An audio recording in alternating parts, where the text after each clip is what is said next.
నమస్కారం ETV news కు స్వాగతం. ముందుగా ముఖ్యాంశాలు. గులాబీ వనంలా మారిన వరంగల్. తెరాస ఆవిర్భావ దినోత్సవ సభకు తరలొస్తున్న శ్రేణులు. భవిష్యత్ లక్ష్యాలు నిర్దేశించనున్న కేసీఆర్. తెలంగాణలో ఒప్పంద ఉద్యోగుల క్రమబద్ధీకరణ తాత్కాలిక నిలుపుదల. 10 ఏళ్ల సర్వీసు దాటిన వారికి అభ్యంతరం లేదన్న హైకోర్టు. ఆంధ్రప్రదేశ్లో కొరియా కార్ల పరిశ్రమ 15,000 కోట్లతో పెనుగొండలో ఏర్పాటు చేయనున్న కియా మోటార్స్. నేడు సీఎం సమక్షంలో ఒప్పందం. సర్కారీ బడుల బలోపేతంపై ఏపీ దృష్టి. ప్రతి డీఈఓ కార్యాలయానికి ₹1 కోటి నిధి. ప్రధానోపాధ్యాయులను నేరుగా భర్తీ చేసే యోచన. సామాన్యుడికి అందుబాటులో విమానయానం. ఉడాన్ పథకం కింద కడప, హైదరాబాద్ సహా పలు మార్గాల్లో సర్వీసులు ప్రారంభించనున్న ప్రధాని.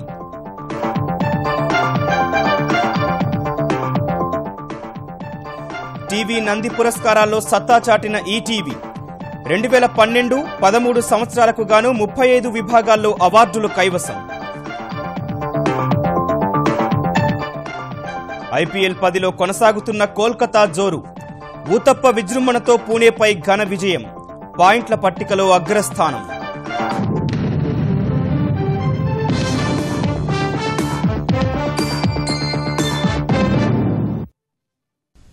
తెరాస 16వ వార్షికోత్సవ సభకు సర్వం సిద్ధమైంది. తెలంగాణలో దారులన్నీ వరంగల్ వైపే సాగుతున్నాయి. ముందస్తు ఎన్నికల ప్రచారంతో ఓరుగల్లు సభను ప్రతిష్టాత్మకంగా తీసుకున్న గులాబీ పార్టీ దాదాపు 1,00,000 మంది సభకొస్తారని అంచనా వేస్తోంది. ఇప్పటికే ట్రాక్టర్లు, బైకుల ద్వారా వరంగల్ చేరుకున్న గులాబీ సైన్యానికి సీఎం కేసీఆర్ భవిష్యత్ మార్గనిర్దేశం చేయనున్నారు. కేసీఆర్ సారథ్యంలో ఉద్యమ పార్టీగా మొదలై రాజకీయ పార్టీగా దూసుకెళ్తున్న తెలంగాణ రాష్ట్ర సమితి 17వ ఆవిర్భావ దినోత్సవాన్ని వరంగల్లో ఆర్భాటంగా నిర్వహిస్తోంది. 2010లో తెలంగాణ గర్జన పేరిట ఉద్యమానికి ఊపిరిలూదిన ప్రకాష్ రెడ్డిపేట మైదానంలో జరిగే ఈ సభకు ప్రగతి నివేదనగా నామకరణం చేసిన గులాబీ పార్టీ 260 ఎకరాల స్థలంలో బహిరంగ సభకు ఏర్పాట్లు చేసింది. ముఖ్యమంత్రి కేసీఆర్ సహా మంత్రులు, తెరాస ప్రజాప్రతినిధులు మొత్తం 600 మంది కూర్చునేలా 12 అడుగుల ఎత్తైన వేదిక సిద్ధం చేశారు. ముందస్తు ఎన్నికల ప్రచారం నేపథ్యంలో దాదాపు 1,00,000 మందితో సభ జరపాలని సంకల్పించిన తెరాస ఆకాశంలో తేలాడే బెలూన్లు, ప్రాంగణంలో 16 ప్రభలు, తోరణాలు, కేసీఆర్ కటౌట్లతో శ్రేణుల్లో కథనోత్సాహం నింపేలా ఏర్పాట్లు చేసింది. ప్రాంగణంలో ఉచిత వైఫై సేవలు, 60 ఎల్సీడీ తెరలు ఏర్పాటు చేశారు. జాతరకు బయలెల్లినట్లే 31 జిల్లాల నుంచి గులాబీ సైన్యం, ట్రాక్టర్లు, ద్విచక్ర వాహనాల్లో ఓరుగల్లు బాట పట్టింది. ఎంతమంది వచ్చినా ఇబ్బంది లేకుండా 1,400 ఎకరాల్లో 9 పార్కింగ్ ప్రాంతాలు ఏర్పాటు చేశారు. ఎండల దృష్ట్యా కూలర్లు, మజ్జిగ ప్యాకెట్లు అందుబాటులో ఉంచారు. అత్యవసర చికిత్స కోసం 10 పడకలతో వైద్య శిబిరం నెలకొల్పారు. వినూత్న పాలనా విధానాలతో తెలంగాణను దేశానికి ఆదర్శంగా నిలుపుతున్న సీఎం కేసీఆర్ ఈ సభ ద్వారా శ్రేణులకు దిశానిర్దేశం చేస్తారని పార్టీ నేతలు తెలిపారు. ప్రధానంగా ప్రజలలో కేసీఆర్ నాయకత్వం పట్ల, తెలంగాణ రాష్ట్ర ప్రభుత్వం చేపడుతున్న అభివృద్ధి సంక్షేమ కార్యక్రమాల పట్ల పరిపూర్ణమైన విశ్వాసం కనిపిస్తున్నది. వ్యవసాయాన్ని పండుగ చేయాలనే ప్రధానమైన ముందు చూపుతో దేశంలో ఉన్న రైతాంగం అంతా ప్రశంసించే నిర్ణయాలు కూడా తీసుకోవడం జరిగింది. ఆ రెస్పాన్స్ కూడా మాకు రైతులే ఎక్కువ మంది ఈ సభకు వచ్చే అవకాశం ఉన్నది. ఆనాడు 14 ఏళ్ల కాలంలో ఏ ఉద్యమ చైతన్యతోటైతే మేము ఉద్యమాన్ని నడిపినామో అదే స్ఫూర్తి, అదే స్పీడు ఇవాళ పరిపాలన కూడా చేస్తూ ఉన్నాం. కాబట్టి 3 సంవత్సరాల కాలంలో అనేక స్కీముల్ని ప్రకటించి ప్రజలకు ఆ ఫలాలు అందిస్తున్నాం. కాబట్టి ఉద్యమంలో కలిసి పనిచేసినాం, రాష్ట్రాన్ని సాధించుకున్నాం. ఇవాళ మళ్ళీ ప్రభుత్వానికి అండగా ఉండండి, ఆశీర్వదించండి, బంగారు తెలంగాణ నిర్మాణంలో భాగం పంచుకోమని చెప్పేటువంటి ఒక సందేశమే ఈ సభ ద్వారా ఇస్తాం. మధ్యాహ్నం 3:30కు హైదరాబాద్ నుంచి బయలుదేరి 4:30కు వరంగల్ చేరుకోనున్న కేసీఆర్ కొద్దిసేపు విశ్రాంతి తీసుకుని 6 గంటల 40 నిమిషాల సమయంలో సభాస్థలికి చేరుకుంటారు. రాత్రికి కెప్టెన్ లక్ష్మీకాంతారావు ఇంట్లోనే బస చేస్తారు. ఒప్పంద ఉద్యోగాలను ఇకపై క్రమబద్ధీకరించొద్దని తెలంగాణ ప్రభుత్వాన్ని హైకోర్టు ఆదేశించింది. సుప్రీంకోర్టు తీర్పును పరిగణలోకి తీసుకుని 1996 ఏప్రిల్ అంతకుముందు నియమితులై 10 ఏళ్ల సర్వీసు పూర్తి చేసిన వారి ఉద్యోగాలే క్రమబద్ధీకరించుకోవచ్చని స్పష్టం చేసింది. తెరాస సర్కారు చేస్తోన్న ఉద్యోగాల క్రమబద్ధీకరణ ప్రాథమికంగా సరికాదంటూ మధ్యంతర ఉత్తర్వులిచ్చిన హైకోర్టు తదుపరి విచారణను జూన్కు వాయిదా వేసింది. 1996 ఏప్రిల్ 10 తర్వాత ఒప్పంద ఉద్యోగులుగా ఎంపికైన వారి ఏ ఉద్యోగాన్ని క్రమబద్ధీకరించొద్దని తెలంగాణ సర్కారును హైకోర్టు ఆదేశించింది. ఒప్పంద ఉద్యోగాల క్రమబద్ధీకరణపై గతేడాది ఫిబ్రవరి 26న జారీ చేసిన జీవోను సవాల్ చేస్తూ దాఖలు చేసిన ప్రజా ప్రయోజన వ్యాజ్యాలను విచారించిన ప్రధాన న్యాయమూర్తి జస్టిస్ రమేష్ రంగనాథన్తో కూడిన ద్విసభ్య ధర్మాసనం ఈ మేరకు మధ్యంతర ఉత్తర్వులిచ్చింది. ఆంధ్రప్రదేశ్ పబ్లిక్ ఎంప్లాయ్మెంట్ చట్టం 1994ను అన్వయించుకుంటూ ఉద్యోగుల క్రమబద్ధీకరణకు వీలుగా తెలంగాణ సర్కారు తీసుకొచ్చిన సెక్షన్ 10A చట్టవిరుద్ధమైందని పిటిషనర్లు వాదించారు. సెక్షన్ 10A 2006లో state of Karnataka versus Umadevi కేసులో సుప్రీంకోర్టు ఇచ్చిన తీర్పునకు విరుద్ధమని ఆక్షేపించారు. ఆ తీర్పు ప్రకారం 2006 తర్వాత క్రమబద్ధీకరించడానికి వీల్లేదన్నారు. వేలాది ఉద్యోగాల్ని క్రమబద్ధీకరిస్తుంటే నిరుద్యోగుల పరిస్థితి ఏంటని ప్రశ్నించిన పిటిషనర్ల తరపు న్యాయవాది గతంలో ఎలాంటి క్రమబద్ధీకరణలు చేపట్టబోమని కోర్టుకు హామీ ఇచ్చిన ప్రభుత్వం ఇప్పుడు ఉల్లంఘిస్తోందని ధర్మాసనం దృష్టికి తీసుకెళ్లారు. అయితే ఉమ్మడి రాష్ట్రంలో నియమితులైన గత 5 నుంచి 15 ఏళ్లుగా సేవలందిస్తున్న వారిని ఆ పోస్టుకున్న అర్హతను పరిగణలోకి తీసుకుని క్రమబద్ధీకరిస్తున్నామని ప్రభుత్వ అడ్వకేట్ జనరల్ రామకృష్ణారెడ్డి స్పష్టం చేశారు. ఉద్యోగ సంఘాల అభ్యర్థన మేరకు ఏర్పాటు చేసిన కమిటీ సిఫార్సులకు అనుగుణంగానే ప్రక్రియ చేపట్టామన్నారు. అప్పట్లో పత్రికల్లో ప్రకటన ఇచ్చి దరఖాస్తులు స్వీకరించే తాత్కాలిక ప్రాతిపదికన ఒప్పంద ఉద్యోగుల్ని తీసుకున్నారని వివరించారు. ప్రమాణపత్రం దాఖలు చేయడానికి గడువు ఇవ్వాలని కోరారు. ఇరువైపులా వాదనలు విన్న ధర్మాసనం ఉమాదేవి కేసులో సుప్రీం ఇచ్చిన తీర్పు పరిధిలోనే క్రమబద్ధీకరణలు జరగాలని తేల్చి చెప్పింది. ఆంధ్రప్రదేశ్ విభజన తర్వాత హైకోర్టు విభజన ఎప్పుడు చేపట్టాలనే అంశంపై పునర్వ్యవస్థీకరణ చట్టంలో స్పష్టత లేదని సుప్రీంకోర్టు వ్యాఖ్యానించింది. ఏపీ, తెలంగాణ మధ్య న్యాయాధికారుల విభజన చేపట్టకుండా హైకోర్టు న్యాయాధికారుల నియామకాలు చేపట్టొద్దంటూ తెలంగాణ జడ్జీల సంఘం దాఖలు చేసిన పిటిషన్పై జరిగిన విచారణలో ఈ మేరకు సుప్రీంకోర్టు అభిప్రాయపడింది. న్యాయాధికారుల విభజన చేపట్టకుండా హైకోర్టు నియామకాలు జరిపితే తెలంగాణ న్యాయాధికారులకు తీవ్రమైన అన్యాయం జరుగుతుందని తెలంగాణ జడ్జీల సంఘం తెలపగా మార్గదర్శకాల విషయంలో హైకోర్టు, కేంద్రం సరైన విధానాలు అవలంబించడం లేదని తెలంగాణ ప్రభుత్వ తరపు న్యాయవాది పేర్కొన్నారు. అయితే సుప్రీంకోర్టు మార్గదర్శకాలను అనుసరించి నియామకాలు చేపట్టేందుకు సిద్ధంగా ఉన్నామని హైకోర్టు తరపు న్యాయవాది వివరించారు. హైకోర్టు ఏర్పాటు చేసుకోవాలంటూ ఏపీకి లేఖ రాశామని కేంద్రం తరపున అదనపు సొలిసిటర్ జనరల్ సుప్రీంకోర్టుకు వివరించారు. ఈ దశలో హైకోర్టు విభజనపై స్పష్టత లేదన్న జస్టిస్ జాస్తి చలమేశ్వర్తో కూడిన ద్విసభ్య ధర్మాసనం న్యాయాధికారుల విభజన అంశంపై స్పష్టత రావాలంటే చాలా అంశాలపై స్పష్టత రావాలని పేర్కొంది. నవ్యాంధ్రలో మరో దిగ్గజ సంస్థ పరిశ్రమ స్థాపనకు ముందుకొచ్చింది. కొరియా కంపెనీ హుందాయ్ మోటార్స్ కు అనుబంధంగా ఉన్న కియా మోటార్స్ అనంతపురం జిల్లా పెనుగొండలో ప్లాంట్ ఏర్పాటు చేయనుంది. దాదాపు 15,000 కోట్ల రూపాయలతో నెలకొల్పే ఈ పరిశ్రమకు సంబంధించి నేడు ముఖ్యమంత్రి చంద్రబాబు సమక్షంలో ఒప్పందం చేసుకోనున్నారు. భారత్లో చిన్న కార్ల మార్కెట్ను చేజిక్కించుకోవడానికి ప్లాంట్ను నెలకొల్పాలని ప్రయత్నిస్తోన్న కియా సంస్థ గుజరాత్, మహారాష్ట్ర, తమిళనాడు రాష్ట్రాలను పరిశీలించినా చివరకు ఏపీ వైపే మొగ్గు చూపింది. ఏటా 3 లక్షల కార్ల తయారీ సామర్థ్యంతో నెలకొల్పే ఈ ప్లాంట్ నిర్మాణాన్ని ఈ సెప్టెంబర్లో ప్రారంభించి 2019 కల్లా పూర్తి చేయాలని నిర్ణయించిన కియా తొలి దశలో 6,000 కోట్ల పెట్టుబడి పెట్టనుంది. ప్రైవేటు విద్యా సంస్థల తరహాలోనే ప్రభుత్వ పాఠశాలలోనూ పదోన్నతుల ప్రకారం కాకుండా ప్రధానోపాధ్యాయులను నేరుగా భర్తీ చేసే ఆలోచనలో ఉన్నట్లు ఆంధ్రప్రదేశ్ మానవ వనరుల శాఖ మంత్రి గంటా శ్రీనివాసరావు చెప్పారు. విద్య విషయంలో ఏపీ దేశంలో 17వ స్థానంలో ఉండడం అవమానకరమన్న ఆయన ప్రధానోపాధ్యాయులు తమ పనితీరును సమీక్షించుకోవాల్సి ఉందన్నారు. వచ్చే ఏడాది నుంచి ఉత్తమ ప్రధానోపాధ్యాయులకు అవార్డులిస్తామని పాఠశాల విద్య బలోపేతంగా విజయవాడలో నిర్వహించిన సదస్సు ముగింపులో చెప్పారు. పాఠశాలలో ఉండే చిన్న చిన్న సమస్యల పరిష్కారానికి ఇకపై ప్రతి డీఈఓ కార్యాలయానికి ఏటా ₹1 కోటి కేటాయిస్తామని గంటా వెల్లడించారు. 10th క్లాస్ రిజల్ట్స్ ఇచ్చాం మనం. 6,444 10/10 జీపీ వచ్చింది. దాంట్లో 6,150 మంది ప్రైవేట్ స్కూల్స్ చదువుకున్న పిల్లలకి 10/10 జీపీ వచ్చింది. అంటే హార్డ్లీ నాట్ ఈవెన్ 3% మన గవర్నమెంట్ స్కూల్స్ లో 10/10 జీపీ రాలేకపోయింది. హెడ్ మాస్టర్స్ అనేవాళ్ళు టీచర్సే ఉండాలా? ఎందుకు అసలు ఒక రిక్రూట్మెంట్ సపరేట్ గా హెడ్ మాస్టర్ చేయకూడదు? టీచింగ్ వేరు, అడ్మినిస్ట్రేషన్ వేరు. ఆ రిక్రూట్మెంట్ సిస్టమ్ ప్రమోషన్ మీద హెచ్ఎంస్ కాకుండా సపరేట్ రిక్రూట్మెంట్ చేస్తా ఉన్నారు. మధ్యతరగతి ప్రజలకు విమానయానం అందించాలనే సంకల్పంతో కేంద్రం తీసుకొచ్చిన ఉడే దేశ్ కా ఆమ్ నాగరిక్ ఉడాన్ పథకాన్ని ప్రధాని నరేంద్ర మోదీ నేడు లాంఛనంగా ప్రారంభించనున్నారు.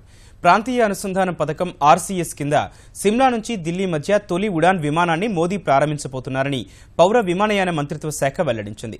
కార్యక్రమంలో భాగంగా కడప, హైదరాబాద్, నాందేడ్, హైదరాబాద్ సెక్టార్లలోనూ ఉడాన్ విమాన సేవలు మొదలు కానున్నట్లు తెలిపింది. ఇప్పటి వరకు సేవలందించని పరిమిత స్థాయిలో సేవలందిస్తున్న 45 ఎయిర్పోర్ట్లను ఉడాన్ ద్వారా అనుసంధానం చేయాలని నిర్ణయించిన ప్రభుత్వం గంట ప్రయాణానికి టికెట్ ధర 2,500 రూపాయలుగా నిర్ణయించింది. గుంటూరు మిర్చి యార్డులో రద్దీ నివారణపై ఆంధ్రప్రదేశ్ సర్కారు చర్యలు చేపట్టింది. గుంటూరు మిర్చి యార్డులో సమీక్ష నిర్వహించిన ఆంధ్రప్రదేశ్ మంత్రులు సోమిరెడ్డి చంద్రమోహన్ రెడ్డి, ఆదినారాయణ రెడ్డి, నక్కా ఆనందబాబు నమోదు ప్రక్రియలో జాప్యం లేకుండా చూడాలని ఆదేశించారు. లాట్ ఐడీ ఆధారంగా మిర్చి బస్తాలను సాధ్యమైనంత త్వరగా యార్డు నుంచి తరలించాలని సూచించారు. ఉద్యాన శాఖ అధికారులతో పాటు వ్యవసాయ విస్తరణ అధికారులు కూడా సాగు ధృవీకరణ పత్రం అందించాలన్నారు. తెలంగాణ, మహారాష్ట్ర, కర్ణాటక నుంచి కూడా మిర్చి పంట ఇక్కడికి రావడం జరుగుతుంది. గుంటూరుకి 15 రోజుల నుంచి ఖమ్మం గాని, వరంగల్ గాని మార్కెట్ యార్డ్ క్లోజ్ చేశారు. ఆ ఒత్తిడంతా ఆంధ్ర రాష్ట్రం మీద పడింది. కొన్న సరుకు బయటపోయేదానికి ఒక్కొక్క లారీకి 40 నిమిషాలు 50 నిమిషాలు పడుతుంది. దాన్ని 10 నిమిషాల్లో క్లియర్ చేయాలని చెప్పేసి అది కూడా ఒక నిర్ణయం తీసుకున్నాం. రైతులు ఎవరు ఆందోళన పడొద్దు, మీకు చెప్పిన మాట ప్రకారం క్వింటాల్కి 1500 సపోర్టింగ్ గా మేము ఇచ్చేదానికి సిద్ధంగా ఉన్నాం. జూన్ ఆఖరి వరకు అవసరమైతే 10 రోజులు పొడిగిస్తాం. చిత్తూరు జిల్లా ఏర్పేడు వద్ద జరిగిన రోడ్డు ప్రమాదానికి ఇసుక అక్రమ రవాణాకు ఎలాంటి సంబంధం లేదని ఆంధ్రప్రదేశ్ రవాణా శాఖ మంత్రి అచ్చెన్నాయుడు స్పష్టం చేశారు. లారీతో ఢీకొట్టిన వారికి ఆందోళనకారులకు ఎలాంటి సంబంధాలు లేవని వివరించారు. ఈ ప్రమాదం వెనుక కుట్ర కోణంలో పోలీసులు దర్యాప్తు జరిపారన్న మంత్రి పూర్తి స్థాయిలో విచారణ కొనసాగుతోందని వివరించారు. సంఘటనకి ఇసుకకి సంబంధం లేదు. ఈ ఇసుక అక్రమ రవాణా జరగలేదని నేను అనడం లేదు, దానికి నేను అంగీకరించడం లేదు. అక్రమ రవాణా జరిగింది, అక్కడ కొంతమంది ఇన్వాల్వ్ అయ్యారు, కొంతమంది ఆఫీసర్లు ఉన్నారు. ఆ అక్రమ రవాణా మీద ఒక తగాయిదా వచ్చి అందరూ పోలీస్ స్టేషన్స్కి వెళ్లారు, అందరూ బయట ఉన్నారు. ఈ యాక్సిడెంట్ జరిగింది. సీఎం గారు కూడా ఎవరిని విడిచిపెట్టలేదు. వాళ్ళిద్దరు కూడా ఎవరికైతే ఇప్పుడు ఇద్దరు ఇన్వాల్వ్ అయ్యారో మా పార్టీకి చాలా స్ట్రాంగ్ లీడర్స్ ఆ నియోజకవర్గంలో, ఆ మండలంలో మా సీఎం గారు మాకు స్ట్రాంగ్ లీడర్స్ అయినా వాళ్ళు తప్పుడు వ్యవహారాలు ఉన్నారు కాబట్టి ఇమీడియట్ గా వాళ్ళకి యాక్షన్ తీసుకున్నాం. తెలుగుదేశంలోని ఇరు వర్గాల పోరుతో 2 సార్లు వాయిదా పడిన ప్రొద్దుటూరు పురపాలక చైర్మన్ పదవికి ఆశం రఘురామిరెడ్డి పేరును ఆ పార్టీ అధినేత చంద్రబాబు ఖరారు చేశారు. మే 8న జరిగే ఎన్నిక ప్రక్రియ ప్రశాంతంగా జరిగేలా దగ్గరుండి పర్యవేక్షించాలని మాజీ చైర్మన్ ముక్తార్కు స్పష్టం చేశారు. ముక్తార్కు మరో సముచిత పదవిస్తామని చంద్రబాబు భరోసా ఇచ్చారు. ప్రొద్దుటూరు పురపాలిక చైర్మన్ పదవిపై వివాదం నెలకొన్న నేపథ్యంలో కడప జిల్లా తెదేపా ముఖ్య నేతలు, పదవి కోసం పోటీ పడుతున్న లింగారెడ్డి, వరదరాజులరెడ్డి వర్గాలతో సమావేశం నిర్వహించిన చంద్రబాబు రఘురామిరెడ్డి పేరును ఖరారు చేశారు. ప్రొద్దుటూరు పురపాలికలో మొత్తం 40 మంది కౌన్సిలర్లుంటే తెదేపాకు 31 మంది మద్దతుంది. దేశమంతటా ఒకేసారి ఎన్నికల ప్రతిపాదనతో ముందస్తు ఎన్నికలు వస్తాయని ప్రచారం జరుగుతోన్న వేళ గడువుకు ఏడాది ముందే ఎన్నికలంటే ఏ రాష్ట్రం సుముఖత చూపదని తెలుగుదేశం జాతీయ ప్రధాన కార్యదర్శి లోకేష్ అన్నారు. షెడ్యూల్ ప్రకారం 2018 ద్వితీయార్థంలో 1-2 రాష్ట్రాల్లో ఎన్నికలు జరగాల్సి ఉండగా అవి సాధారణ ఎన్నికలకు 6 నెలలు అటు ఇటుగానే ఉన్నాయని గుర్తు చేశారు. రాష్ట్రంలో ముందస్తు ఎన్నికలు వస్తాయని చంద్రబాబు ఎప్పుడూ చెప్పలేదని, ఎప్పుడొచ్చినా సిద్ధంగా ఉండాలన్నదే ఆయన ఉద్దేశమని లోకేష్ వివరించారు. ఏపీలో ఎన్నికలు ఎప్పుడు వచ్చినా తెలుగుదేశం పార్టీ గెలుపు ఖాయమని విశ్వాసం వ్యక్తం చేశారు. హైదరాబాద్ ఉస్మానియా విశ్వవిద్యాలయం శతాబ్ది ఉత్సవాల్లో భాగంగా ఏర్పాటు చేసిన సాంస్కృతిక కార్యక్రమాలు తెలంగాణ సంప్రదాయాన్ని చాటాయి. తెలంగాణ భాషా సాంస్కృతిక శాఖ ఆధ్వర్యంలో కళాకారులు బతుకమ్మ పాటలు పాడారు. ఒకేసారి 100 మంది కళాకారులు ప్రదర్శించిన పేరిణి నృత్యం ఆకట్టుకుంది. జానపద పాటలకు కుర్రాళ్ల ఈలలతో క్యాంపస్ మార్మోగింది. మిమిక్రీ కళాకారుడు శివారెడ్డి కితకితలు పెట్టించగా యువ సినీ నేపథ్య గాయకులు హుషారైన పాటలతో ఉర్రూతలూగించారు. ఆ రోజుల్లో చాలా మంది ఇక్కడ చదువుకునే వాళ్ళు, దానికి మనస్ఫూర్తిగా నేను అభినందిస్తూ తెలుగింటి టీవీ ఈటీవీకి నంది అవార్డుల పంట పండింది. 2012, 2013 సంవత్సరాలకు ఆంధ్రప్రదేశ్ ప్రభుత్వం ప్రకటించిన పురస్కారాల్లో ఏకంగా 35 నందులను సొంతం చేసుకుంది. తెలుగునాట బుల్లితెర నంది పురస్కారాల్లో ఈటీవీ సత్తా చాటింది. 2012, 2013 సంవత్సరానికి గాను ఆంధ్రప్రదేశ్ ప్రభుత్వం నియమించిన టీవీ అవార్డుల ఎంపిక జ్యూరీ కమిటీలు ముఖ్యమంత్రికి జాబితా సమర్పించాయి. 2012లో టీవీ నంది అవార్డుల ఎంపిక పరిశీలనకు వచ్చిన 99 ఎంట్రీల్లో ఈటీవీ 15 కైవసం చేసుకుంది. 2500 ఎపిసోడ్లు పూర్తి చేసుకుని ప్రేక్షకుల అభిమానంతో అలా ముందుకు సాగిపోతున్న అభిషేకం సీరియల్ కు 4 పురస్కారాలొచ్చాయి. ఉత్తమ కథా రచయిత కేటగిరీలో దాసరి నారాయణరావు, ఉత్తమ నేపథ్య గాయకుడిగా సురేష్ సురేష్, ఉత్తమ స్క్రీన్ ప్లే రచయితగా కొమ్మానపల్లి గణపతిరావు తామ్రనంది గెలుచుకోగా అదే ధారావాహికకు స్పెషల్ జ్యూరీ అవార్డు కింద ఎస్ క్రాంతి కూడా తామ్రనంది దక్కించుకున్నారు. మనసు మమతకు ఉత్తమ నేపథ్య గాయనిగా ప్రణవి, ఉత్తమ నటిగా ఉమారెడ్డి తామ్రనంది గెలుచుకోగా అచ్యుత్ అవార్డు కింద అదే సీరియల్ కు పనిచేసిన అనిల్ వెండి నంది దక్కించుకున్నారు. ఇక అంతఃపురం ధారావాహికలో ఉత్తమ సహాయ నటుడిగా మేకా రామకృష్ణకు, పండుమిరపకాయలో ఉత్తమ సహాయ నటిగా రాగినికి, కుంకుమ రేఖలో ఉత్తమ ప్రతినాయికగా భువనేశ్వరికి తామ్రనందులు దక్కాయి. కుంకుమ రేఖలో ఉత్తమ ఎడిటర్ గా కృష్ణపుత్ర జైను తామ్రనంది వరించింది.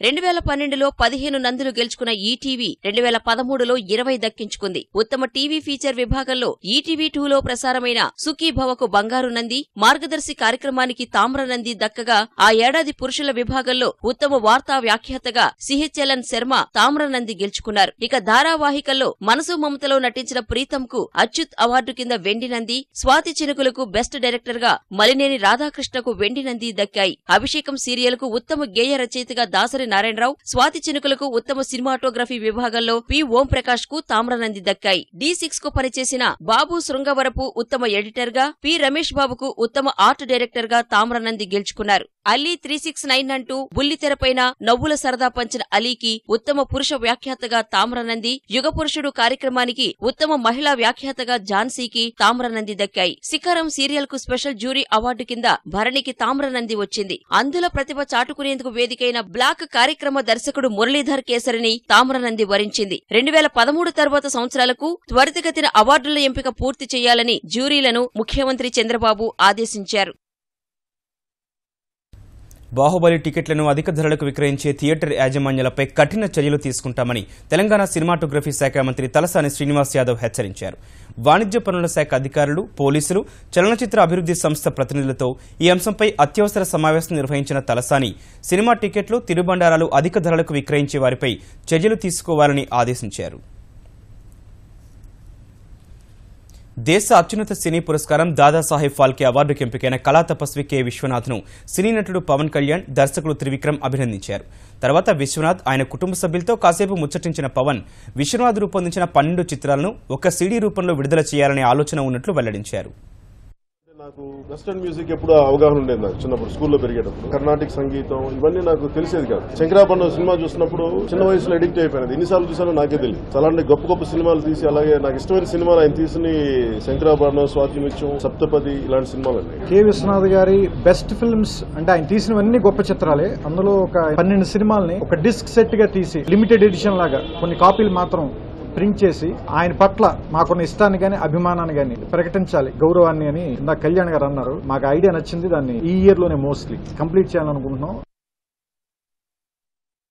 వ్యవసాయ ఆదాయాన్ని వ్యక్తిగత ఆదాయ పన్ను పరిధిలోకి తీసుకురావాలని నీతి ఆయోగ్ సభ్యుడు బిబేక్ దేబ్రాయ్ చేసిన వ్యాఖ్యలను కేంద్రం తోసిపుచ్చింది. అలాంటి ఆలోచనేది కేంద్రానికి లేదని ఆర్థిక మంత్రి అరుణ్ జైట్లీ తేల్చి చెప్పారు. రాజ్యాంగం కల్పించిన అధికారాల ప్రకారం వ్యవసాయ ఆదాయంపై పన్ను విధించే అధికారం కేంద్రానికి లేదని వివరించారు. అటు బిబేక్ దేబ్రాయ్ వ్యాఖ్యలు ఆయన వ్యక్తిగత అభిప్రాయమని నీతి ఆయోగ్ వివరణ ఇచ్చింది. 3 ఏళ్ల కార్యాచరణ పత్రంలోనూ తాము వ్యవసాయ ఆదాయంపై పన్ను ప్రతిపాదనేది పొందుపరచలేదని స్పష్టం చేసింది. అన్నాడీఎంకేకు రెండాకుల గుర్తు కోసం ఎన్నికల సంఘం అధికారులకు లంచం ఇవ్వజూపిన కేసులో ఢిల్లీ పోలీసులు అరెస్ట్ చేసిన ఆ పార్టీ ఉప ప్రధాన కార్యదర్శి దినకరన్ను ఢిల్లీ ప్రత్యేక కోర్టు 5 రోజులు పోలీస్ కస్టడీకి అనుమతించింది. ఈ కేసులో మంగళవారం అరెస్టు చేసిన దినకరన్ను పోలీసులు కోర్టు ఎదుట ప్రవేశపెట్టగా మే 1 వరకు ఆయన్ను ప్రశ్నించేందుకు అనుమతించింది. మధ్యవర్తి సుకేష్ చంద్రశేఖర్తో కలిపి ప్రశ్నించడం సహా విచారణ కోసం ఢిల్లీ నుంచి ఇతర ప్రాంతాలకు తీసుకువెళ్లాల్సి ఉన్నందున 7 రోజుల కస్టడీకి ఇవ్వాలని పోలీసులు కోరగా కోర్టు 5 రోజులకు అనుమతించింది. ఇదే కేసులో అరెస్టు చేసిన దినకరన్ మిత్రుడు మల్లికార్జున కూడా 5 రోజుల కస్టడీ విధించింది. గూఢచర్యం కేసులో పాకిస్తాన్ సైనిక కోర్టు ఉరిశిక్ష విధించిన భారత నౌకాదళ మాజీ అధికారి కుల్భూషణ్ జాదవ్ను దౌత్య మార్గంలో కలుసుకునేందుకు అవకాశం ఇవ్వాలని భారత్ మరోసారి డిమాండ్ చేసింది. ఇస్లామాబాద్లో పాకిస్తాన్ విదేశాంగ కార్యదర్శి తెహ్మీనా జాంజువాను కలిసిన భారత రాయబారి గౌతమ్ బంబావాలే ఈ అంశాన్ని లేవనెత్తారు. జాదవ్కు విధించిన ఉరిశిక్షపై పాక్ ఆయుధ చట్టం ప్రకారం అప్పీల్ చేస్తామన్న బంబావాలే అందుకు వీలుగా సైనిక కోర్టు తీర్పు అసలు ప్రతినివ్వాలని కోరారు. జాదవ్పై మోపిన అభియోగాల వివరాలను కూడా అందజేయాలని పాక్ విదేశాంగ కార్యదర్శికి సూచించారు. అంతర్జాతీయ మానవతా దృక్పథ చట్టం ప్రకారం కుల్భూషణ్ జాదవ్ను కలుసుకునే అవకాశం ఇవ్వాలని కోరినట్లు బంబావాలే వెల్లడించారు. తదుపరి న్యాయ పోరాటానికి సంబంధించి కుల్భూషణ్ తల్లి న్యాయస్థానానికి పెట్టుకున్న అభ్యర్థనను పాక్ విదేశాంగ కార్యదర్శికి అందజేశారు.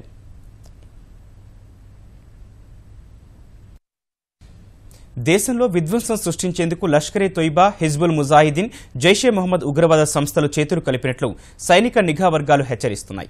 ఇప్పటికే ఈ సంస్థలు సమాచారం, ఆయుధాలను పంచుకుంటున్నట్లు తెలుస్తోంది. కశ్మీర్ లోయలో చదువులు మానేసిన ఫెయిల్ అయిన విద్యార్థులను ప్రలోభపెట్టి జనవరి నుంచి 13 మంది కశ్మీరీ విద్యార్థుల్ని ఉగ్రవాదులు చేర్చుకున్నట్లు తెలుస్తోంది. మరోవైపు కశ్మీర్ లోయలో హింసను ప్రేరేపిస్తున్న విద్రోహ శక్తులు, వేర్పాటువాదులను నియంత్రించేందుకు Facebook, WhatsApp, Twitter, YouTube, Snapchat వంటి 22 వెబ్సైట్లు, యాప్స్ను నిషేధించింది. కశ్మీర్లో అలర్లకు కారణమవుతూ అసత్యాల్ని ప్రచారం చేస్తున్న 350 వాట్సాప్ గ్రూపుల్లో ఇప్పటికే 90% వరకు అధికారులు మూసేయించారు. ఈటీవీ న్యూస్ సమాప్తం. నమస్కారం.